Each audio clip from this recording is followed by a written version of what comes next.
Yo, what time is it? Showtime. Fanfiction Friday time. Fanfiction Friday time. Welcome to... We've had a bit of a dearth of Fanfiction Friday content for the last couple of weeks, and there is a good reason for that, and it's that we took a mini vacation for Marianne's birthday. Well, I don't know if vacation was the word. It We was went more away like to have a good time, and we had a good time. Yeah, we did have a good time. We ran out, we saw Hamilton, and we ran back home. We ran? Yeah, we ran. I don't remember any running. Gotta go fast. Could you really run in New York? Is that an option? Can you run in New York? Yeah. I mean, I'm sure people have to escape crime somehow. I mean, they don't, though. Well, I mean... Nobody does over there. That's true, because the Teenage Mutant Ninja Turtles live in New York? They live under New York. Right, so, I mean, they run. But then those movies happen, and that's the real crime. Welcome back to the series that we do love doing so much, because if you've never seen it before, what we do is we take 3 bags and we fill them with suggestions. But yeah, we do a different fanfic every week. We each do a different one, and based on randomized characters, locations, and scenarios. And and we have 30 minutes to write each one, so it's a bit of a challenge, but it ultimately is very fun. My story this week is not very fun, but it was my attempt, because Marianne always tries to do something interesting with the prose, and I respect and admire that, and I wanted to give it my own shot. So this one isn't written in the traditional way that I usually write these things. Usually I'm going to write lots of like descriptive prose and Very flowery. Very flowery, unnecessarily.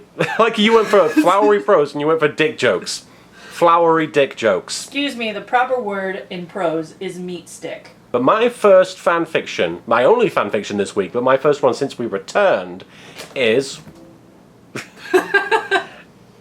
comprised of the characters, and these are what I picked at random: Doctor Strange from the Marvel Universe, the Sorcerer Supreme, as you may know him, and as you will know him as being played by Benedict Cumberbatch in the new movie. Get on with it. Moomin Troll from the Moomins, which is a great, I believe it's Norwegian, cartoon, which has been very influential on anime, actually. You can see a character in the anime Fairy Tail who is based on them, Excalibur, who is inspired by the Moomins. The location, which has been kind of a running joke in our little group, is Temoon. Oh no, it's back. It's back. Caitlyn had to write a couple of fanfics set on Temoon, which she ended up being like, you used that as like the name of a moon base or something. TEH moon base. Yeah.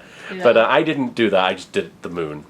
And the scenario, which was suggested by Funky Blue Monkey, is fighting demons, which, if you know anything about Doctor Strange, is extremely appropriate. So here's my fanfic, and like I said, it's not your typical Little Karibo fanfic. As I walk, the ground beneath my feet grows ashen and white. A cold penetrates what little air exists here as I breathe, my eyes searching the desolate horizon as I search the stars for signs of warmth, signs of life. There, overhead, it floats, watching me with blue indifference, warm and alive. So many lights, millions, fires that beckon, flames that sing and burn in golden hours of daytime, when the sun recedes on the horizon and paints the world with rosy, infinite heat. Warmth enough for a world of people, or just one. I stare transfixed at the planet overhead as I begin to ascend. No gravity here, nothing here at all, no warmth. Here is possibly the coldest place I have ever known. The weightlessness tickles what little senses I still have. I feel it, the warmth of the human race burning 1 billion miles from where I stand. A beacon that blazes in the inky blackness of space, calling to me, always calling to me. I cannot respond. I never could. I have no voice. I have no emotion. All I feel is the need, the cold, the emptiness, the deathly silence within and without. I feel like this is like Vin Diesel talking to himself before he dances to that one song. I mean, Vin Diesel is a deep person, but I don't know if he would be this edgelordy. Is that what we call high now? Deep? As I drift higher and higher, my large round body flying languidly upwards towards the shiny blue-green marble in the sky, the thoughts in my head become jumbled, upside down. The words no longer fit together. My consciousness tries to make sense of it all, but that was already weak enough. My brainwaves grow uneasy and rough, and the sailboat of my mind threatens to cast itself upon the rocks, rather than risk traversing the ocean of my thought. Pretty sure I've had a trip like this before too, Dr. Strange. Whoa. I realize now that I am unable to breathe. With some difficulty, I allow myself to return to the cold, callous ground. My enormous figure collapses clumsily upon the barren wastes beneath me, and I sink. I sink into myself, my broad frame steadying as I attempt to fasten still both my body and mind. Still I stare up at the earth above me, ambivalent. The planet regards me with indifference, keeping its many warm lights hidden from view as I peer up, my mouth set in a hollow grimace. A subtle breeze mocks me, bristling at my lips as I scowl. I can breathe again. My confusion is too slow to reach my eyes, my emotions all mixing together in my grotesquely large stomach, creating a soft, angry mess within me that gurgles and boils. I feel like we're getting on the verge of a very uncomfortable sexual fetish. Alright, Gina. What? Alright, Gina. I feel like we're on the verge of...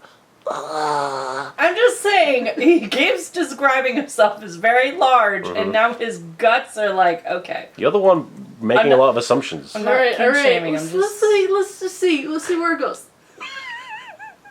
I like that Caitlyn has faith in me. But it never rises, never reaches. The heat of my frustration isn't enough to warm me. Looks like she's figuring it out. My impossibly wide eyes turn to stare at the owner of the smug, self-satisfied voice. I shouldn't be able to hear that. I shouldn't be able to hear anybody. And if I do hear someone, it should be their death throes as I snuff out the light of their existence, as I crawl upon them, watch the fire in their eyes die as I draw it into myself. Is this the Moomin? But now I see him, and he is smiling. And there is warmth in not only his voice, but in his eyes and his hands. His hands. No, not just warm, hot, violently hot. He holds them at either side of his cloaked body, his attire decorated bright blue and red. Energy radiates from him as he speaks to his companion, a stubby white trollish creature. "Are you sure this is the right way to deal with this?" The Moomin creature spoke, strange vapor emerging from his snout as his breath met with the moon's atmosphere. "I mean, she's scary and all, but this seems... cruel?" asked the tall, bearded thing. His cloak billowed unnaturally, as did his ego. "My friend, we're doing this as a kindness. She would never be satisfied on Earth. She will never be satisfied. She's a groke."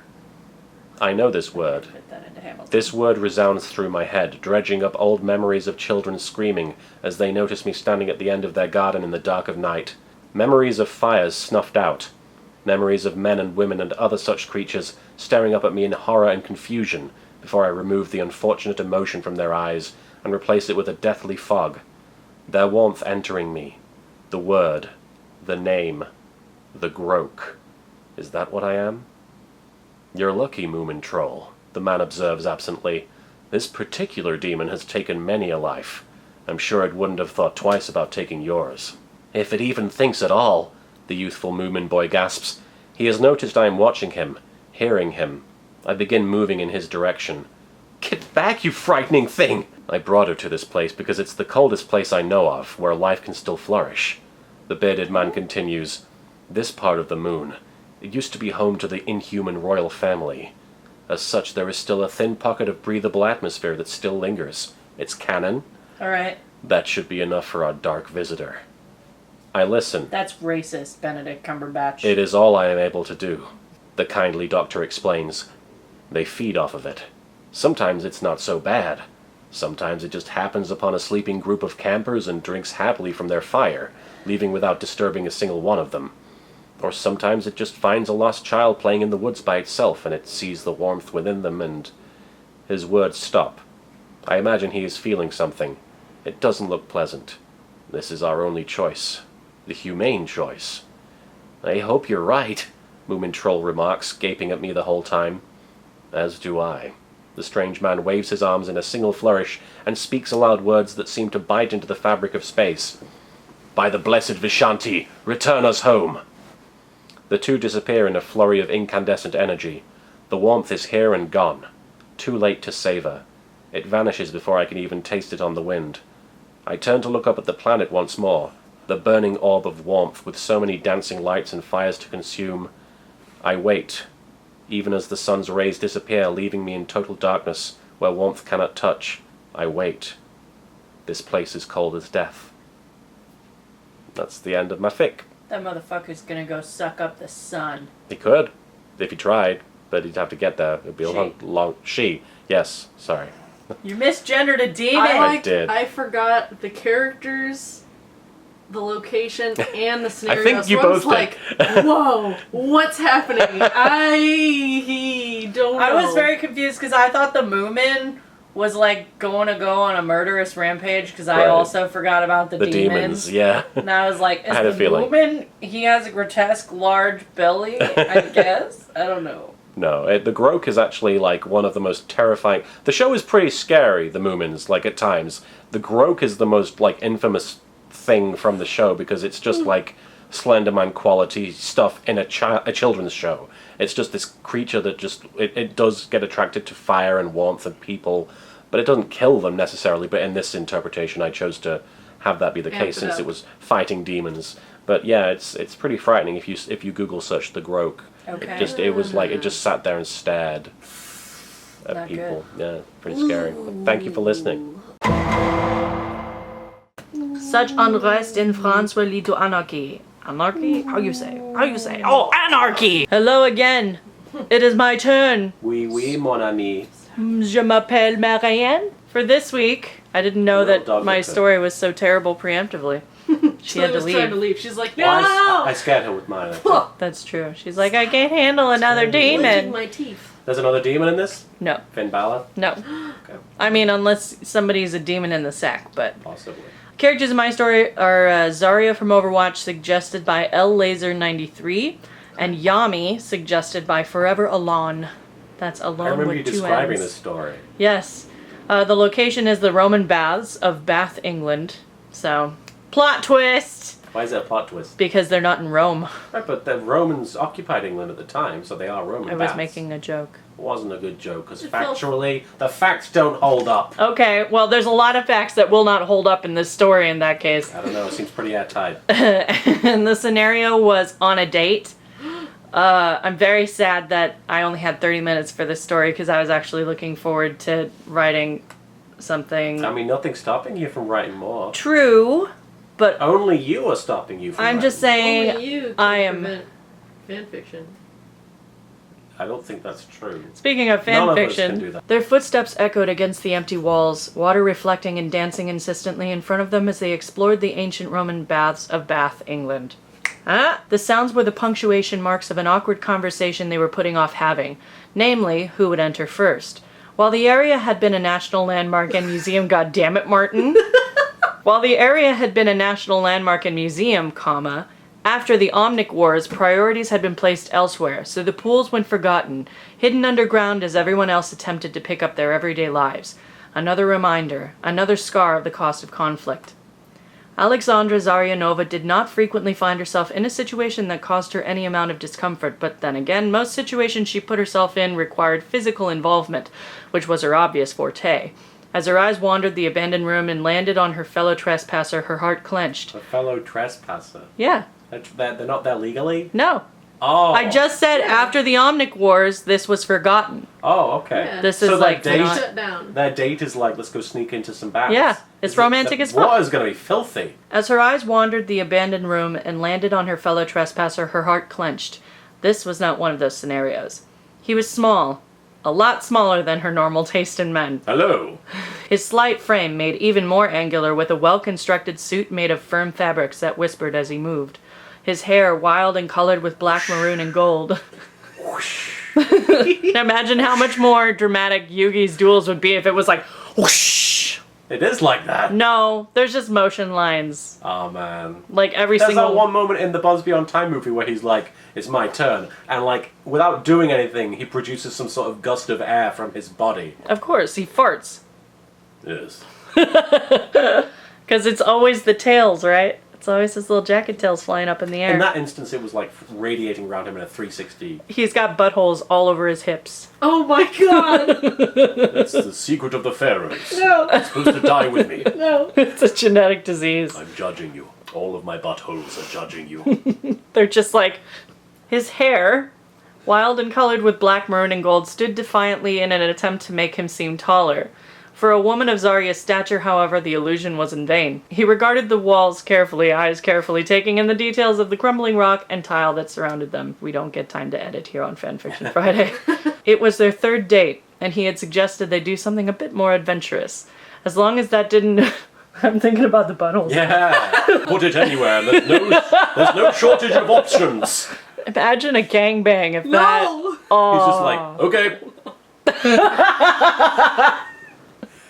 Gather I'm round. so excited. I can't wait for that porn. Gather round. Okay. Mark me with a special sign. He suggested they do something adventurous.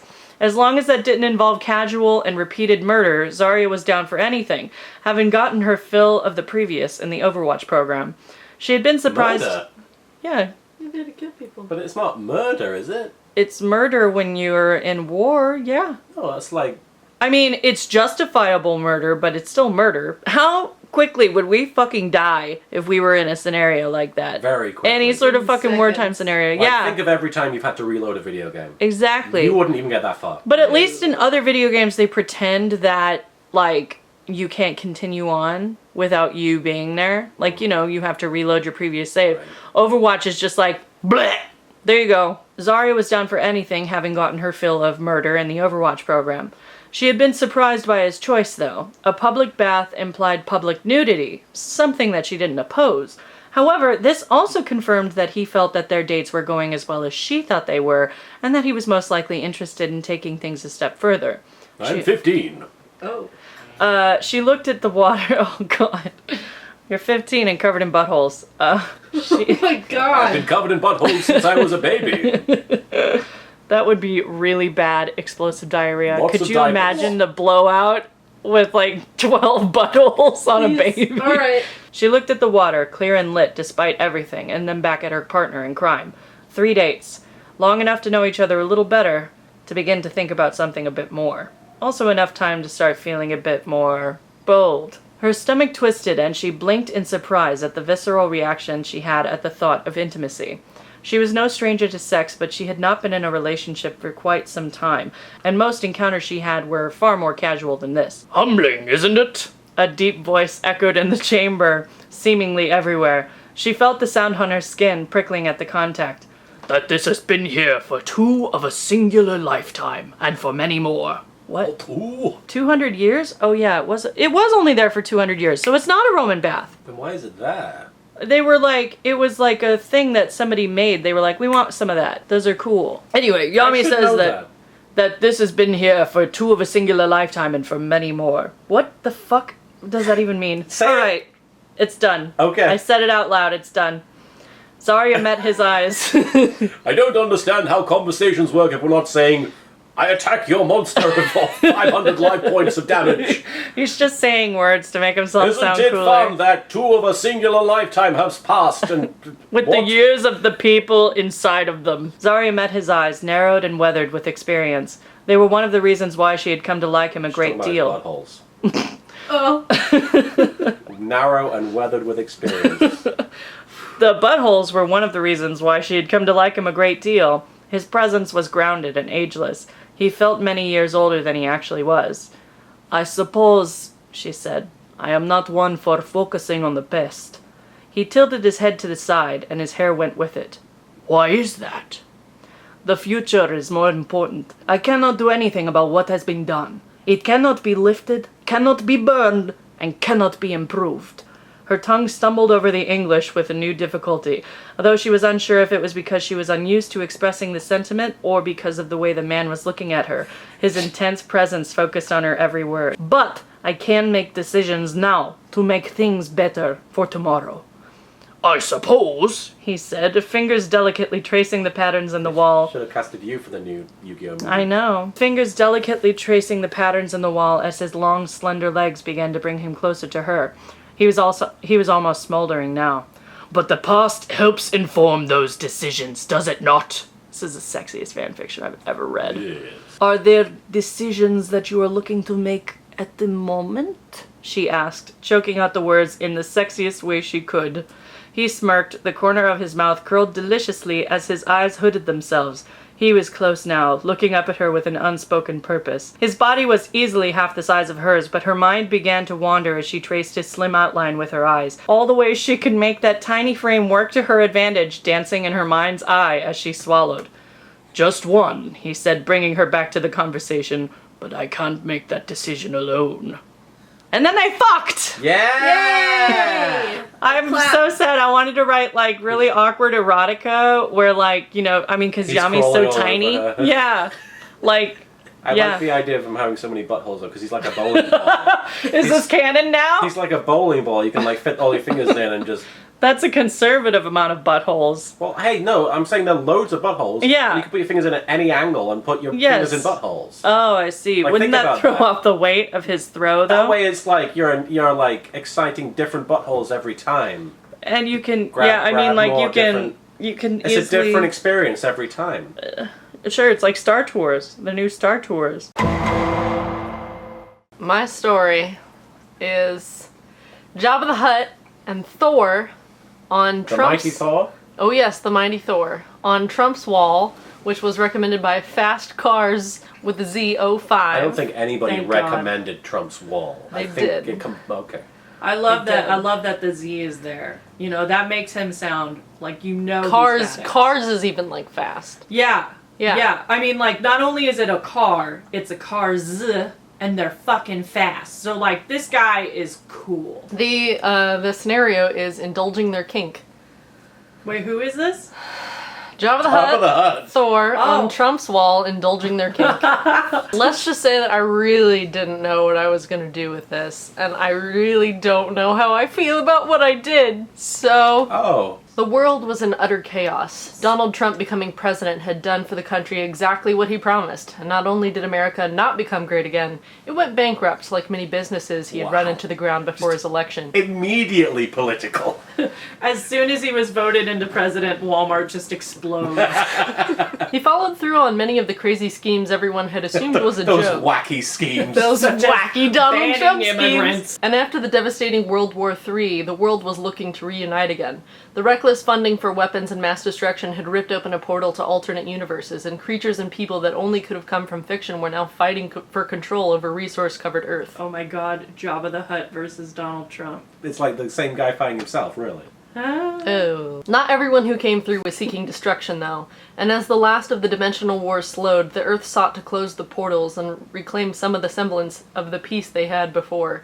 Despite the variety of events, only 3 years had passed since Trump's initial election. So he's still a He's president. not Yeah. even out of the presidency. So the dimensional war happened, and everyone was like, he seems like he's doing a good job. Let's not impeach this guy. Oh my god. Well, it's not like yeah. anyone would have had time, because, What? I mean, everything fell apart. How could they, like, have any kind of, you know... Well, how could you they know, we impeach could've- him if there was never any peace for, like, 3 years? I guess. I Like, suppose. if Could've everything evicted fell him. apart within the first year... I feel like everybody else in government probably would have done something. They wouldn't have just been like, well, it's chaotic out there. Let's just leave things as they Would are. they? Look, Is she this got the not lore, buttholes. do you? She got the buttholes. We're discussing deep political, Right. the West Wing style Is stuff. Jabba Yes. the Hutt a Republican or a Libertarian? I need to know. He's a pirate. Despite the variety of events, only 3 years had passed since Trump's initial election, and in the aftermath of the Dimensional War, a few heroes, they could be called, stayed to help clean up the aftermath to reunite the Earth's broken people as one. I hope Jabba the Hutt is a hero. Jabba the Hutt sat atop the wall that was built in Trump's conquest for power, looking over the border into what was previously Mexico. He sat I feel quietly... really bad for him. He's this big fat slug who can barely move, and he's just put on top of this wall. I Someone know. just put him there? He's like, oh, I thought he oh, was oh, just there, like he walked up there. Maybe he walked did. up there, but you're like, no, let's just put him on the Like wall. maybe a dimensional hole opened up and he just fell out. He's like, guys. He sat quietly, peering into the distance, thinking over the things he had seen over the last few years. He was no stranger to violence, but this had been more than he was prepared for. Off to the right in the far distance, a storm was brewing, mighty and angry with lightning firing off every other second. He had seen this display only once before, near the end of the war when the forces were called together by the people of Earth to close the portals. This one must have been trapped here like him. The storm neared as Jabba prepared himself for a potential fallout. Thor landed effortlessly on the wall, only a few feet from Jabba. Standing upright and staring out at the same sight, "I remember you," he said to the mass near him without making eye contact. You came here to take things just like all the other creatures that poured out from other worlds, he said, with a stiff sound to his voice. Jabba was feeling uneasy, thinking this might get violent, and he had no grunts to take care of his dirty work. Those were different times, a voice from a translator said plainly around his neck. I'm not looking to fight, and from the looks of things I'd be out of luck if we did, Jabba's translator said, giving no hint to the inflection his real voice had.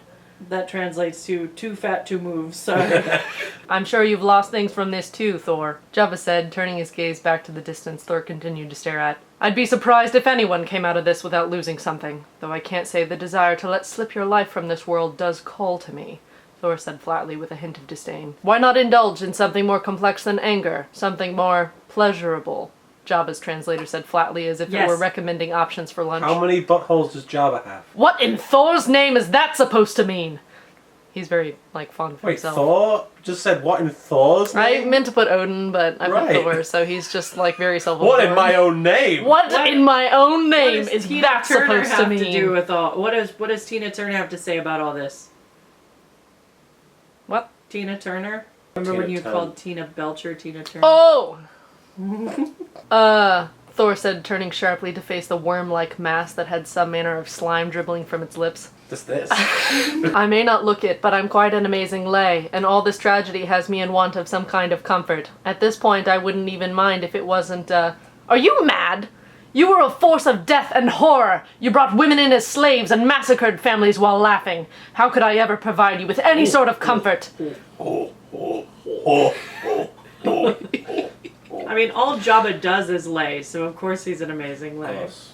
I know. You certainly gave comfort to that Jane woman before you. How dare you! Thor said as he smashed his hammer into the wall, shattering it in its entirety as Jabba fell to the ground.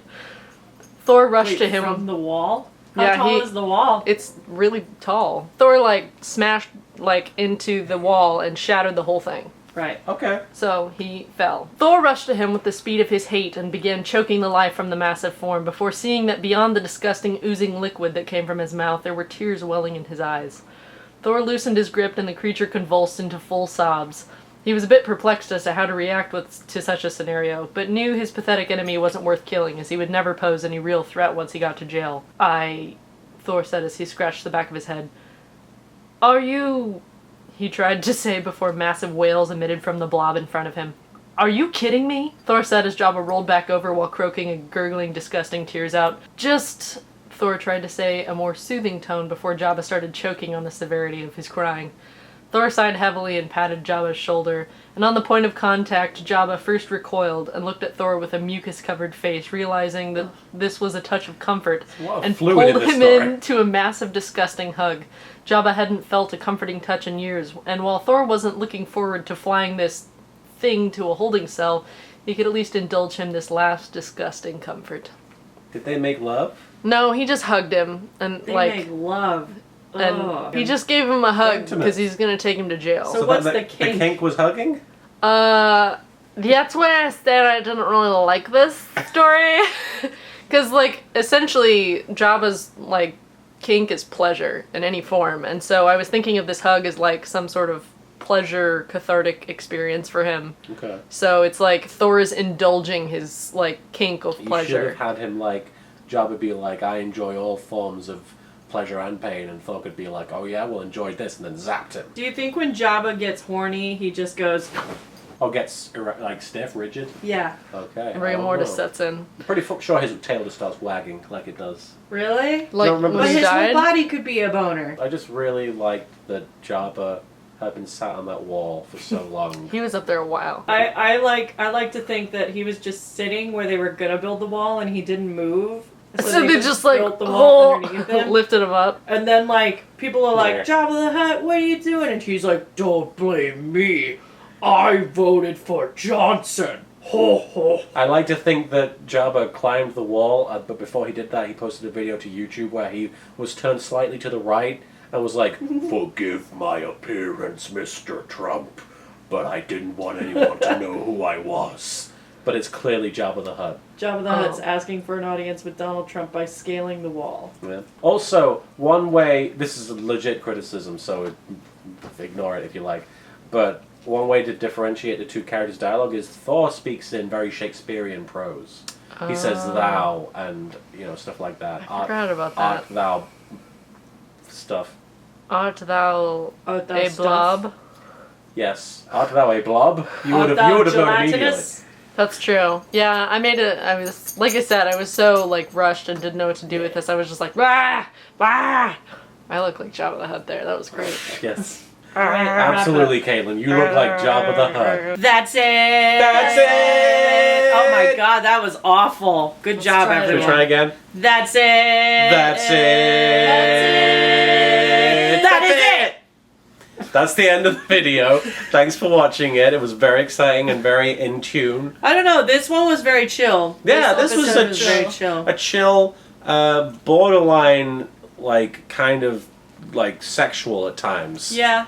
It got very intimate. It got a lot of buttholes. I feel like Speaking of buttholes. if we'd gone 10 minutes extra on either story, there would have been a full-on sex scene. There happening. definitely would have been a sex scene in mine. Not There's mine. a reason we have to keep it to 30 minutes. Yami would have been all over that piece of meat. Any fanfic that takes longer than 30 minutes to write immediately has a sex scene. Yeah, usually anyway. It's true. But, so you can find all of the stories if you don't want to hear us blabbing on Archive of Our Own and look up 3 Hats, because that's the method in which we pick the character, location, and Locations and scenarios. And there's a link to the Archive Archive of Our Own account in the description. I'm not just pointing at the dog, I'm pointing at the description.